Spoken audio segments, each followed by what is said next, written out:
Hello mga ka-highway heroes! Ito na ang ating part 3 para sa ating refresher course.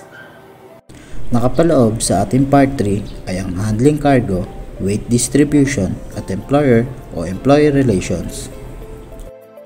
Ang una nating tatalakayin ay ang handling cargo.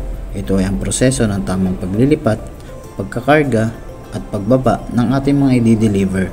Mahalaga ito sa transportasyon upang maiwasan ang pinsala. Ito ang mga responsibilidad ng isang driver bago at habang bumabiyahe. Una, palagi ay i-check ang ating karga o maaari din natin patingnan sa ating mga helper ang ating karga upang maiwasan ang anumang maaaring pinsala sa ating dalang kargamento. Pangalawa, palagi ay i-check ang ating gagamiting unit bago at pagkatapos bumiyahe para maiwasan ang pagka-delay ng ating deliver. Siguraduhin na maayos ang pagkakaload ng kargamento upang maiwasan ang anumang pinsala sa ating mga kargamento. I-check ang karga sa loob ng unang 40 kilometers ng biyahe at ang panghuli, i-adjust ang karga kada 3 hours o 200 kilometers ng ating biyahe. Weight distribution. Ang weight distribution sa isang truck ay ang tamang pamamahagi ng bigat ng kargamento para mapanatili nito ang balanse at kaligtasan. Makikita natin sa imahe na ito ang proper weight distribution ng isang truck.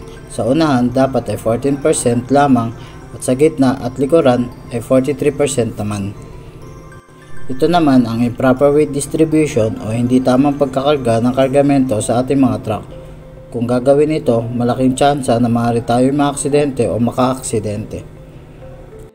Ang employee o employer relation ay tungkol sa ugnayan ng mga empleyado at sa kanilang mga boss. Ito ay tungkol sa kung paano sila nagtutulungan at nagkakasundo sa trabaho. A truck driver must have the right attitude o tamang pag-uugali. Una ay ang cooperation. Kooperasyon sa instruction at policies ng kumpanya. Sumunod naman ay ang loyalty, katapatan sa kumpanya at ang mga layunin nito. Sumunod naman ay dependability. Dapat ang isang driver ay maasahan sa kanyang ginagawa. Sumunod naman ay ang safety mindedness o palaging inuuna ang pagiging safe. At ang panghuli ay ang pagiging honesty sa anumang ginagawa nila para sa kanilang trabaho. Truck driver must have high job interest o interesado sa ginagawa at tinatrabaho nila. Sumunod naman ay ang maturity o alam nila kung ano ang kailangan at ano ang hinihingi mula sa kanila, kaya kumilos ng nanaayon. Sumunod naman ay ang safety awareness, laging safety first sa lahat pati na rin sa sarili. Enthusiasm, hindi patay ang dugo o ang ibig sabihin ay palaging positibo at puno ng sigla sa buhay. At ang panghuli ay pagiging responsible sa lahat ng gawain nila, hindi lang sa pagmamaneho, kundi na rin sa kanilang buong buhay. Public relation. Sundin ang batas trapiko, panatiling maayos ang itsura ng sarili, truck at kumpanya. Share the road. Maging magalang. Kung magalang ang driver at mahusay sa overall service na binibigay sa customer, madalas nire-request ng customer na sila pa din ang driver tuwing may kailangan sila. Ang maayos na magmaneho ay may bonus. Pananatili sa isang kumpanya ay nagbibigay ng bigger meaning sa buhay dahil sa mga relasyon na nabubuo. Dahil dito, mahalaga na pagkakaroon ng magandang relasyon sa kumpanya. Tandaan ito palagi sa bawat gawain. Mahalaga at importante ang mga driver sa sosyedad. Dahil dito, magkakaroon ng pride at dignidad sa lahat ng ginagawa mo bilang driver at hero sakali. Maging proud.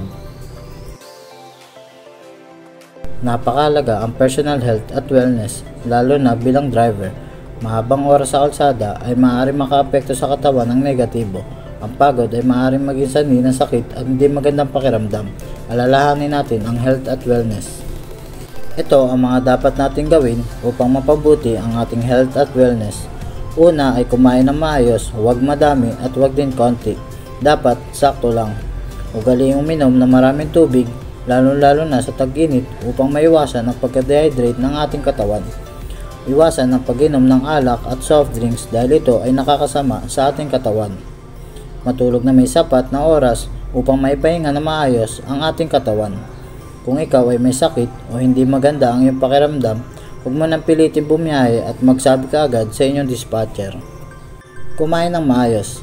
Kumain ng balancing dieta na may sapat na kanin para sa carbohydrates, karne para naman sa protein, at mga gulay at prutas. Huwag masyadong kumain ng kanin dapat sakto lang dahil ito ay masama nang naidudulot kung tayo ay kakain ng marami. Ugaliin kumain ng karne, prutas at mga gulay dahil ito ay maganda para sa ating katawan. Iwasan ng kumain ng chips, tsokolate, soft drinks dahil ito ay mga klase ng junk food, hindi ito maganda para sa ating katawan. Bakit nga ba kailangan uminom ng tubig? Dahil ito ay pinapanatili kang hydrated at healthy ang iyong katawan. Tumutulong sa iyong recovery at pagod. Tinatanggal ang mga waste sa iyong katawan. Ang iyong digestive system ay depende dito sa tubig. Mas maraming tubig, mas maganda ang ating katawan. Iwasan ang pag-inom ng alak at soft drinks. Dahil tinatanggal nito ang tubig sa ating katawan, mas lalo tayong uuhawin at nakaka-dehydrate. Mas maraming asukal ang soft drinks kaya masama ito sa ating katawan. At ang alak ay sinisira nito ang ating atay at mas lalo tayong mapapagod at nakakahilo sa atin. Kaya mas mabuting iwasan natin ang pag-inom ng alak at ipahinga na lang natin ito kaysa tayo uminom ng alak. Magpahinga kung hindi na kaya. Kung ikaw ay may sakit o hindi maganda ang iyong pakiramdam, huwag mo nang pilitin magbiyahe. Mas delikado magbiyahe nang hindi maganda ang iyong pakiramdam. Ang pagpilit nito ay lalong magkakasakit ang iyong sarili. Habang nasa biyahe, maghanap kayo ng oras para mag-stretching at magpahinga hanggat maaari.